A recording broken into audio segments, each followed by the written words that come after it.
గురువుగారైనటువంటి విఘనసాచార్యుల వారి అనుజ్ఞ, శ్రీవారి అనుజ్ఞ తీసుకొని కంకణం పట్టరుగా దేవాలయానికి శుచి శుభ్రంగా నిత్య కర్మానుష్ఠానాలను పూర్తి చేసుకొని శ్రీవారి ఆలయానికి బయలుదేరడం జరుగుతున్నది.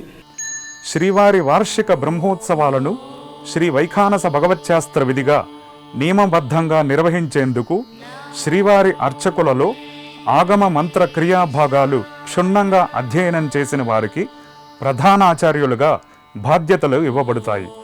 వీరినే ఆలయ పరిభాషలో కంకణ భట్టర్ అని పిలుస్తారు. వీరు అంకురార్పణ, ధ్వజారోహణాది అవరోహణ పర్యంతం తిరుమల పొలిమేర దాటరాదు.